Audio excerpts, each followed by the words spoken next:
Anybody who has eyes, ears, and a brain and hasn't drunk the Kool-Aid or been bitten by a MAGA zombie, right, can see for themselves that this person is transparently mentally ill and cognitively deteriorating. So at this point, it's so absurd to ask questions about, well, can you really make a valid diagnosis from a distance? Not only can you make a valid diagnosis from a distance, you don't even need to be a doctor. You don't even need to be a specialist. You just need to not be under the influence of MAGA drugs. Welcome to the Daily Beast podcast. I'm Hugh Dougherty. I'm executive editor of the Daily Beast, and I'm privileged to be sitting in for Joanna Coles. She will be back soon. Thank you to everybody who has been subscribing to the Daily Beast. If you do not subscribe to the Daily Beast YouTube channel, please hit that button, share this with your friends. We are close to 700,000 subscribers. With your help, we can reach 1 million and spread the word. It's thanks to your support that we are able to bring you guests of the amazing caliber of Dr. John Gartner. He is a psychologist and clinical psychotherapist who has for many years been sounding the alarm on the questions that have to be asked about the president's mental state, and we have so much to discuss. Dr. Gartner, welcome to Daily Beast podcast once again. Thank you for joining us. I should say this is the first time that I've had the privilege of speaking to you, but everybody who listens to the Daily Beast podcast is always on the edge of their chairs listening to your insights into Donald Trump.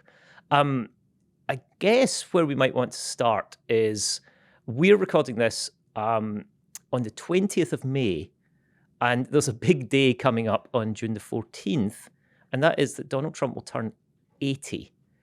Just talk to us about, let's just imagine we have an average 80-year-old. What are the things that you are on the lookout for with an average 80-year-old, and how do they contrast with what you are seeing with Donald Trump? You know, we talk about his age, but it's really his clinical condition that matters more than his age. There are signs of normal aging, but there's signs of dementia, which are very, very different. And I think sometimes we kind of confound them, like, oh, well, he's showing signs of age. Aging and dementia are not the same thing. There's certain cognitive decline that comes with age. I'm 68. Sometime in this broadcast, I may have trouble coming up with a name of some famous politician that I want to quote. Oh, I don't think that's age. I mean, I don't know. I'm 49. Maybe it's age-related as well. We need to get in a 22-year-old to do this, and they will know them off the top of their heads. But when Donald Trump met with Chuck Schumer, see, here it is, and Hakeem Jeffries, he said over the shutdown, he said several times, oh, Chuck Schumer came with a very nice man. I met a very nice man. He brought a very nice man that I'd never met before. Hakeem Jeffries. Right. That's a level of memory where you're not forgetting his name. You're forgetting you ever met the man, and you've been working with him for years. This is a level of deterioration that at this point, it really is like the emperor's new clothes. Anybody who has eyes, ears, and a brain, right, and is above mentally challenged intelligence, right, and hasn't drunk the Kool-Aid or been bitten by a MAGA zombie, right, can see for themselves that this person is transparently mentally ill and cognitively deteriorating. It's right there before our eyes, and the majority of Americans are telling pollsters that he is not cognitively equipped to do the job. So at this point, it's so absurd to ask questions about, well, can you really make a valid diagnosis from a distance? Not only can you make a valid diagnosis from a distance, you don't even need to be a doctor. You don't even need to be a specialist. You just need to not be under the influence of MAGA drugs. Well, let's talk about, you were last on the, in fact, I believe almost exactly a month ago on the 18th of April. And since then, we have seen Trump head to China, come back from China. And I think that the thing that everybody has been talking about is the relentless Truth Social posting, which you spoke about the last time we were on. And the tempo of it almost appears to have got worse. And we've I know you and Joanna have endlessly discussed what this means, but the pace seems to be part of the story now as well. The pace and the content both. So first of all, that he's up at all hours of the night, all night, posting, basically shit posting, posting all of these lies and crazy stuff. Okay, so both the pace of it, that someone would be up all night tweeting, right, in and of itself is a clinical indicator of some kind of either mania or sundowning. And I think in his case, it's actually a combination of both. But the content of the tweets is something I really want to talk about today, because I have been warning actually for 10 years. Right. You'll think I'm plugging a book, but guys, you can't buy this book. It's been out of print since basically the day it came out. But it's Rocket Man, Nuclear Madness and the Mind of Donald Trump, edited by myself and a couple of colleagues. I was warning about him as a nuclear war risk in 2018. I'm glad we're doing this show today, because just on Monday, he tweeted a picture of himself pushing the nuclear button. Right. I want to say that again. I just wanted for emphasis. We are putting that up on screen as we speak. Oh, good. Oh, good. Thank you. Because let me tell you something about Donald Trump. He never, ever jokes. Can you remember a single funny joke he's ever told? Right. Because I can't. Okay. And he doesn't bluff either. He just, what he does is he grooms us. He grooms us to prepare for things that otherwise would be unthinkable. Donald Trump is grooming us for nuclear war. He wants to be the first person to remember, someone who is a malignant narcissist feels powerful through destruction and domination, so that he is getting off with his sadism and his grandiosity. He wants to drop the bomb. You know, he has been comparing himself more recently to Caesar, Alexander the Great, and Napoleon. What do those three men have in common? And just on, well, I mean, first of all, Napoleon ended in defeat. Alexander the Great kind of ended, well, he had no more worlds to conquer, I think, is the long-standing, probably bogus, but, who knows, anecdote, and Julius Caesar stabbed in the back. But you're right that these are great men of history in quote marks, and this is, the comparison is obviously knowing. But just not to push back on the nuclear point, but in fact, to put a fine point on it, the war in Iran has obviously not gone well. So is there a narcissistic injury element to this as well? Yes, absolutely. No, and when he feels narcissistically injured, which is anytime he isn't worshipped or clearly winning, his response is to fight back twice as hard. And so one of the things I think people aren't understanding when we look, for example, at the midterm elections, I think there's going to be a huge blue wave unless he dramatically interferes in the election, which he could. So it's none of us are feeling relaxed like this is a sure thing. But let's take the best case scenario. Let's take the scenario we win the House and the Senate. He's still the commander-in-chief with exclusive control over the military and the nuclear arsenal. And if he's feeling narcissistically injured, right, what does a wounded animal do? Right? It becomes more aggressive. And so if we are winning, right, because the Epstein files are being exposed, his poll numbers are down, we win both houses of Congress, the economy is bad, he is going to fight back with the power that he has to fight that narcissistic injury and reinflate himself. And at this point, we're talking about someone who has delusions of grandeur. Okay, so for one thing about comparing himself to all those world figures is that's a delusion of grandeur. But the other thing those world figures have in common is they're military world conquerors. Okay, they basically fought world wars. Okay, and so yeah, maybe they had a bad end. Who cares? The point is that that's not the issue. The issue is that that's what he wants to do. That's how he's imagining himself, and so that's his basic temperament. If we add to that he's showing signs of a form of dementia called frontotemporal dementia, it's the worst possible combination, literally the worst possible combination that psychiatrically we could imagine. Because frontotemporal dementia is different than Alzheimer's in that it's not as much of a memory disorder, although there is a lot of memory disorder, but it mostly manifests in behavioral disorder. So for example, here are some of the symptoms in the DSM for frontotemporal dementia. Behavioral disinhibition. Well, we've all noticed that he's become more disinhibited. He was always a jerk, right? And broke norms and said things that nobody could say. But now it's getting worse. He's calling everyone piggy and stupid and cursing all the time. Socially inappropriate behavior, sort of same idea. Loss of manners or decorum. Now, he never had great manners to begin with, right? But now it's gotten worse. And so that's the point. It's deteriorating. And here's the thing. Impulsive, rash, or careless actions. If we review what's happened up until now with the Iran war, okay, Maggie Haberman said he went to war with Iran on a gut feeling, period, full stop.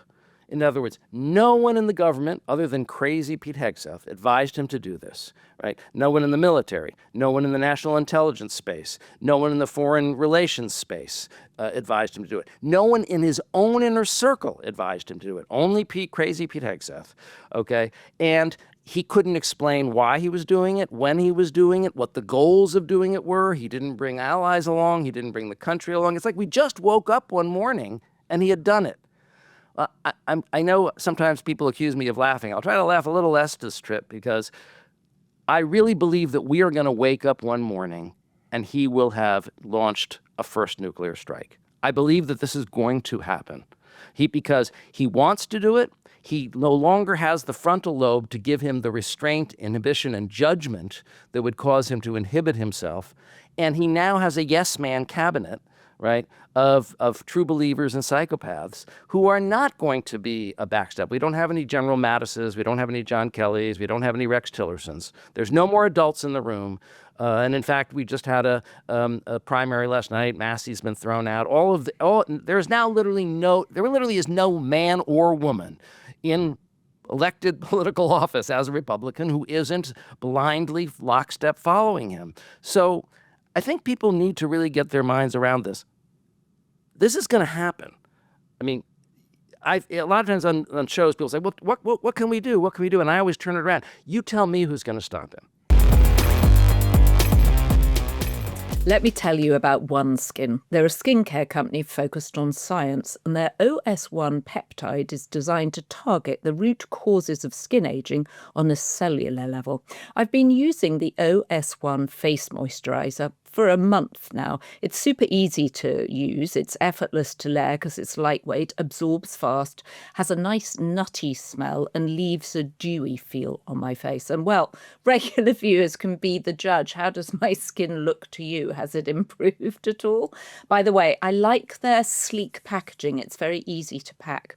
Born from over a decade of longevity research, OneSkin's OS1 peptide is proven to target the visible signs of aging, helping you unlock your healthiest skin now and as you age. So for a limited time, you can try OneSkin with 15% off using code BEAST at oneskin.co/beast. That's 15% off oneskin.co/beast. And be sure to use the code BEAST at checkout. After your purchase, they'll ask you where you heard about them. Please support our show and tell them we sent you. There's a whole element here, as you said, in the first administration, and certainly at the start of the first administration, there were people who almost openly said they planned to stop him. The chairman of the Joint Chiefs, General Milley, was very explicit about don't let, if any orders come, they come through me. That's right. Somebody who, just to follow through on your analysis, somebody who is suffering from disinhibition, the normal course of events, I would assume, is to not find ways to enable them. I mean, we are living in the most surreal circumstances. If Donald Trump were your father or your grandfather, we'd be arguing about whether he could have the car keys, whether he needs in-home care. If someone, I forget which news show I was watching, if they were saying if this guy was on a park bench and started talking to you about windmills and all this stuff, you'd ask you to invoke emergency mental health services, or he'd move to the next bench.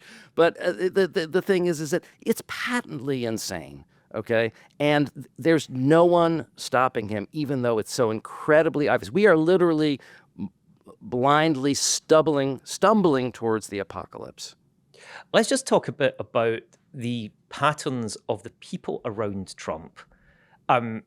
we were talking about, if this was your father, if this was your neighbor, then you would be looking for, you'd be looking for professional help. I was going to say, is there advice that you can offer to the people around him? Let's be honest, they're not going to listen. But what possible course of action is there that actually hems him in? Because that appears to be the difficulty here. Is he is on the one hand disinhibited and on the other hand enabled. Exactly. I know you advise Democrats. You've long liaised with Jamie Raskin, who was on our podcast last week talking about exactly this issue. But what advice do you give to a party that appears likely to have the upper hand in the House, possibly in the Senate? How is there anything they can do? What people rightly probably look for some sort of manifesto or action plan here. What are you going to be offering them? I'm not offering them anything. What I'm saying is, I feel like we're at the point in the movie where Thelma and Louise have driven off the cliff, and they just haven't hit the bottom yet. And your analysis of the bottom, there's a long way to go. Yeah. I mean, I don't know if it's going to be the whole world blowing up in World War III. Actually, if he were to drop a nuclear bomb on Iran, he would kill more people than Hitler. And I predict that he will kill more people than Hitler. I've been criticized for saying that he has the same personality disorder as Hitler, malignant narcissism, which is a personality disorder which was actually developed to explain Hitler by Erich Fromm and other leaders like him. He meant it to be a type, not a unique diagnosis. Imagine if Hitler had dementia and nuclear weapons. What could go wrong? That's where we are now. And I don't have any hope actually to offer the viewers. I think that this is a done deal. Barring some deus ex machina, he's going to do it. That's what I'm saying. Unless the hamburgers win, he's going to do it. Let's talk about the symptoms that we see, right? One of the things we were just talking about, sundowning and the late night posting and so on.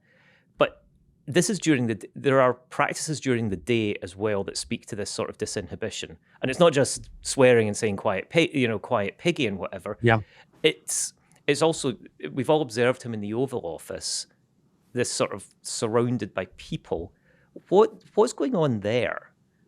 Well, he's falling asleep all the time, which is also a symptom of sundowning because you're up all night and then you fall asleep, pass out during the day.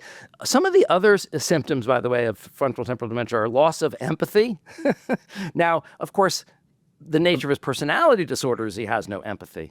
But now it's becoming a cognitive issue. And the example I'll give you is, remember when someone passed out in the Oval Office? Right. Now, we know that very famous picture, which, in fact, we will put very up on famous screen. picture. And he doesn't care about that person, and he never cared about that person. But the point is, now he's standing around looking confused, right? Looking blank, like looking at the sky, like, what's happening, or what am I supposed to do? In other words, he doesn't even have the basic cognitive structure of, oh, someone's hurt, you pretend you care. Right. Or you look on with a face of concern, even if you don't give a shit, right?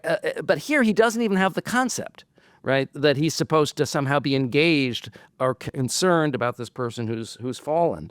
And so this total lack of empathy, which he already had, and also he's a sadist, he actually likes hurting people, but he's not connected to any of the destruction, any emotional way that he's causing. So the kind of immense sort of weight of responsibility, right, that would be on any other president about, the life and death, war and peace. This is the most difficult decision a president ever makes. It's not a difficult decision for him. He's having fun.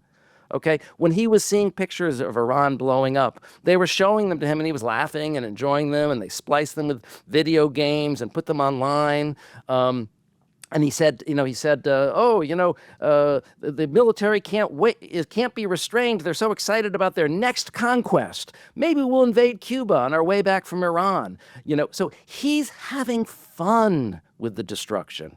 He gets sadistic pleasure from it. It makes him feel powerful. There's a term, omnipotent destructiveness, which is that malignant narcissists feel good about themselves by being powerful through destroying other people. Think of Robert Duvall saying, "I love the smell of napalm in the morning." It's that kind of perversity. And look, in terms of his psychotic delusions of grandeur, right? Not only is he comparing himself to all these world conquerors, right? But he's, as we famously know, has posted pictures of himself as Jesus, Yes. right? Which obviously itself is sort of Right. suggestive that someone might need to be hospitalized, okay? He's saying that he's going to be the president of Venezuela. He's saying that they asked him to be the mullah of Iran. He's giving himself a Nobel Prize and saying he stopped 8 wars. He wants to have the Medal of Honor. He wants to build an Arc de Triomphe, okay? Well, I wanted to talk to you about the engoldification of DC. That's a good word. The Arc de Triomphe. We had this spectacle this week of him in front of what was the East Wing, with 2 pictures of what's coming. But that's, we all know that he's destroyed the East Wing. He claims he's building a ballroom. It seems to be taking a bit longer than we promised. And now it's a drone empire as well. But there is obviously some psychological background to this rush to change the face of DC. Well, all of these grandiose dictators do this, right? They build monuments to themselves. There's pictures of themselves all over the country. Andrew Sullivan, a conservative commentator, once said, if you live in a democracy, you can ignore politics. That's actually your great luxury, that you can absolutely be totally disengaged and it won't harm you in the least. In a dictatorship, you can't ignore politics. The great leader's picture is in the post office. It's on the Justice Department. It's on the money. It's everywhere, right? So this is part of what he's doing. He's creating this. He's making everything, a shrine to himself. He wants the airport in New York in Washington to be named after him. He wants the train station in New York to be named after him. He wants the Kennedy Center to be named after him. And the Arc de Triomphe is an homage to the Arc de Triomphe that Napoleon built, right? As a monument to his, military victories. Only this is going to be like twice the size of the Arc de Triomphe, right? Because, of course, he has to be the biggest military conqueror in world history. And he's bragged that he's the most powerful man in human history, and he's actually right. And for those people who don't know it, the Arc de Triomphe itself was an homage to the Arc of Cyrus, which was basically celebrating the victory, the destruction of Jerusalem. And so again, a kind of a Caesar-like figure. And it's interesting, historically, these megalomaniacal, grandiose figures see themselves in past megalomaniacal, grandiose figures. Psychologically, they identify. So it makes perfect sense that he would be identifying with Napoleon and Caesar. But this is an insane level of grandiosity, right? He thinks that he actually published a tweet saying that that he knows God better than anybody, and God loves him more than anybody else. And yet, not a man who is regularly seen inside a church. It is worth pointing out. In fact, no, I think if he touched a Bible, it would light on fire. Well, he held it upside down. Well, what does that tell you? Yes. The Black Mass, they have the cross upside down. Listen, if you wanted to make a case for this guy being the Antichrist, I'm not even Christian, but I've said that I think Trump may have converted me to Christianity because he's made me believe in the Antichrist.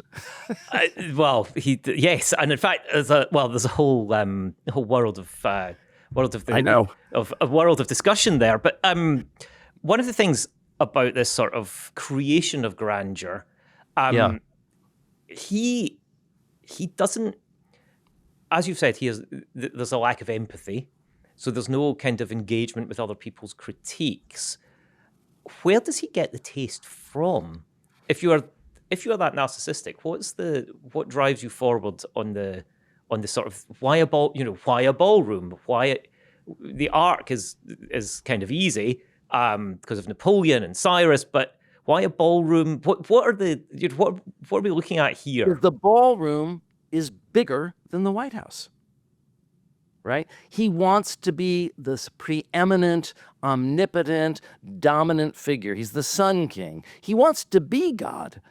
He really has delusions of being divine, being God, being omnipotent, being supreme. Okay. And so, yes, he's obsessed with all these building projects because they're all to his glorification. And yes, the goldification, yes, that's part of the grandiosity. He sort of thinks like he's Louis XIV or something, right? And so everything's painted in gold leaf. And he likes to talk about how interrupt policy conversations about serious topics to go on for 5 minutes talking about the beautiful gold, curtains. And also some of that sort of veering off the subject is, again, his dementia, right? Because if you look at the course of the way he thinks, he's constantly veering off topic, right, in this tangential way that makes no sense, where you can't even follow him. I always bring a verbatim a transcript to read on this show, so I hope we'll leave time for that, because actually only when you really hear the full unedited quotes do you realize how completely thought disordered what he's saying is. Well, maybe since I'm talking about it, seems like a perfect opportunity. Go for it. All right. So I always do this. So this was in late April. People were asking him about like the war in Iran. This was on Air Force One, and he's talking about Iran. He said, "Well, they agreed to send 8 boats 2 days ago, and then they another 2, and that was 10 boats. And today they gave us a tribute. I don't know. I can't define it exactly what they gave us. I think it's a sign of respect. 20 boats of oil." Big, big boats going through the strait. That's starting tomorrow morning. A lot of boats. I would say we're doing really well in the negotiations. But you never know with Iran because we negotiate with them, and then we always have to blow them up. Whether it's B-2 bombers or just terminating the deal made by Barack Hussein Obama, probably the worst deal we've ever done as a country, one of the dumbest deals we've ever done. But I, fortunately, terminated it. Otherwise, they would have a nuclear weapon. Then we did the attack with the B-2 bombers, and we stopped them from having nuclear. And now we had to blow them up again. I think we'll make a deal with them. It's pretty sure, but it's possible we won't. We've had regime change, if you look at it already, because one regime was decimated, destroyed. They're all dead. And the next regime is mostly dead. And the third regime, we're dealing with different people than anyone's dealt with before. It's a whole different group of people. So I would consider that regime change. And frankly, they've been very reasonable. So I think we've had regime change. You can't do much better. The regime that was really bad, really evil, was the first one that was done. The second one was appointed, and they're all gone, dead, other than one that might have a little life in him. And the third group is more reasonable. Regime change is an imperative, but I think we have regime change automatically. Okay. I think I followed. No, in fact, I didn't. But I think it's worth pointing out. I think there's a couple of things that we can absolutely alight on, though. You talked about the reveling in destruction. There was definitely some of that there, and there was the grandeur as well of the naming of things, right? The B-2 bombers, the sort of the association with the big and the grand. There's definitely something there, and then the complete lack of a train of thought. Exactly. And the other thing is, you're right, you're teasing apart these things. What a lot of people don't know about the negotiations right before the attack is that he had won. Right. If you talk about the art of the deal, this could have been one of the most impressive deals ever made, actually. He actually got Iran to agree to things that Barack Obama never got them to agree to. For example, they had agreed to get rid of all of their enriched uranium, or to degrade it at least. Yes. So that's the main thing. If they degrade and to not stockpile more, that's it. Game over. They'll never be able to build a nuclear weapon that way.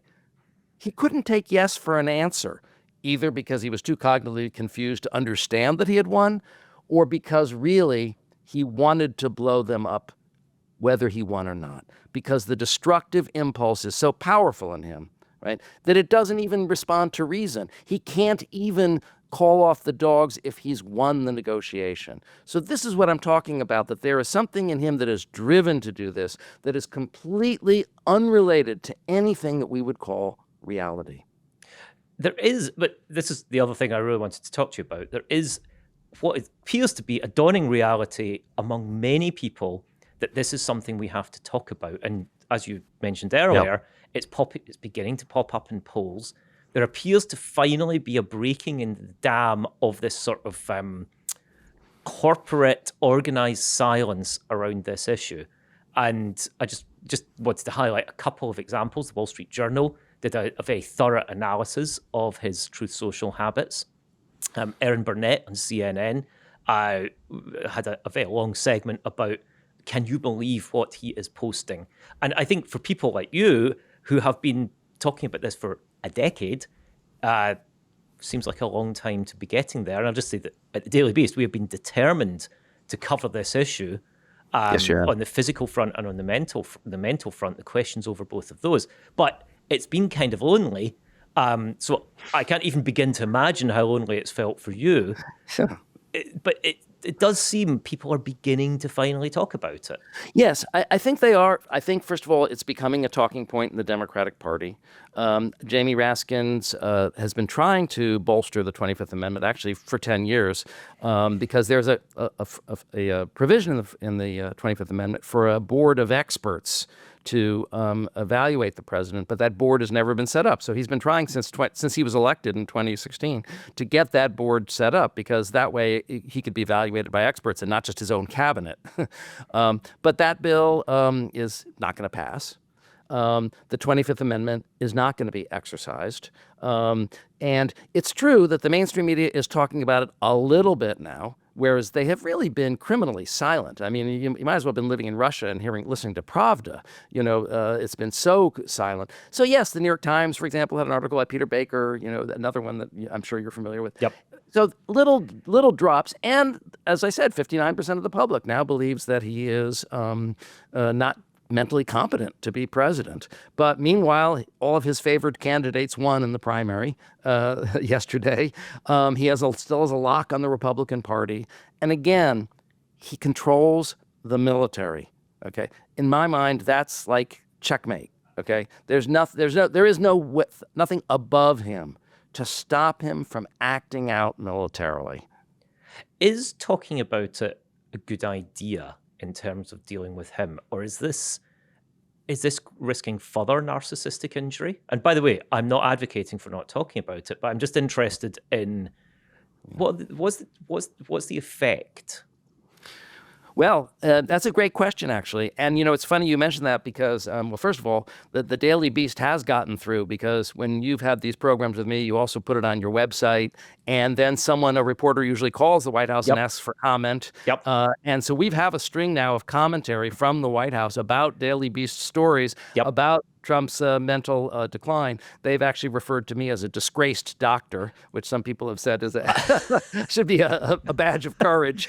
Yeah, actually, I can run through some. We could do a whole show just reading out the insults that we get from raising that. I should have said at the top of this very podcast that you are officially, is that official? A disgraced doctor, I guess. It's an honorary degree. It's just an honorary degree. Yes, and widely available, I believe. But this is a fascinating aspect of the beginning of a breakthrough, right? That we at the Daily Beast, our reporters ask questions. They are called glue sniffers. They are referred to as crackheads. David Rothkopf, who is a regular on the Daily Beast podcast, has been called a no-name nerd, a cuck, and then with very elaborate insult delivered to him about how he cries tears in front of his computer screen. But this is actually quite a serious point, isn't it? That the answer to is the president unwell should be knowable, and instead it is concealed behind insults. Right. I mean, think about, all the attention that the press gave to Biden's decline. Think about all the attention the press gave to Hillary's emails, right? I mean, every day, as far as I'm concerned, that story is a complete non-story. Even to this day, no one can explain to me what the scandal was. It wasn't illegal. It wasn't even against policy to have your own server. It is now, but it wasn't then. So it literally a story. It's like Seinfeld. It was a story about nothing, okay, that was in the paper every single day. And yet we have to reference one article by Peter Baker, right? And before the election, there was actually one article by Peter Baker, again, about his mental decline, kind of teasing the question, does he have a problem? So that's what we get, one article a year, raising the question when it should be the question we're raising every single day. At least raising the question, right? This action seems bizarre. Is he okay? Is this an expression of mental illness? That should be a question we're asking every single day. Instead, he's been sane-washed and he's been normalized, and now we have just assimilated to his craziness. And then he gets even crazier. He declines, his cognitions become even more disorganized, and we then accommodate to that. And that's why I'm saying he is grooming us for nuclear war. Okay, he's getting us used to the idea. What would have been shocking, a year ago, now it's like, oh, there he is again. Okay, so we're literally on a downward spiral, and the press is enabling it by normalizing it. Well, Dr. Gartner, I'll just say you're absolutely not normalizing or enabling it. You have been asking these questions for a decade, and we are privileged that you've been joining us today. And more than asking questions, I should say, offering a almost complete diagnosis of a problem that we at the Daily Beast believe has to be discussed. I'm sure everybody who's listening and watching believes have to be discussed, but it's got to be more than that, I think, right? We've got to, as a nation, be discussing it and aware of it. But, you made a good point. I want to just pick up on, and I've said this to Joanna several times. I said there may be, this was a few months ago, I said there may be dead fishermen in Venezuela now because of our Daily Beast broadcast. And I said that because exactly what you said. It's narcissistically injuring for him, right? Think of how many times he's brought up the dementia screening exam, right, that he'd taken, right? I mean, it was such a narcissistic injury for him that to have his cognition tested with the dementia screening exam that he cannot stop talking about it and lying about it, of course, as if he'd passed the Mensa exam or broken the roof on the IQ exam, when it's like bragging about passing a roadside sobriety test. It's just a test to make sure that you're competent to be on the road. It's not no one is impressed that you passed the test. And actually, I was part of a group of doctors that actually importuned Dr. Ronnie Jackson to give him that test. And that was actually one of the things that sparked that. But when he has a narcissistic injury, right, he feels like he has to strike back to make himself feel superior and powerful again. So every time we put a chink in his armor, right, he's going to act out somewhere else. So you actually raise a good point. In some ways, unless we can actually stop him, right, poking the bear, wounding the bear, cornering the bear, never seems to work out well. Well, I will leave it to finer minds than me to work out how to do that next. But Dr. Gartner, I suspect the next time we speak, or that you and Joanna speak, it might be around a big birthday. So I think there'll be plenty more to discuss. Dr. Gartner, thank you for joining us. Thanks for having me. There's a lot to think about and a lot to chew upon from that amazing discussion with Dr. Gartner. Thank you to everybody who's been listening and watching Dr. Gartner. He's an amazing voice, and I know he will be back with important updates. No matter how dark, they are absolutely necessary. And just a quick thank you to everybody who has been so supportive of Joanna in her absence. I know how much she feels it. I'm sure she's going to address it. And finally, thank you to our team, Ryan Murray, Rachel Passer, Heather Passaro, and Neil Rosenhaus. So the good news is we have so many B-Beast tier members now. There are too many names to read out, and we really appreciate your support.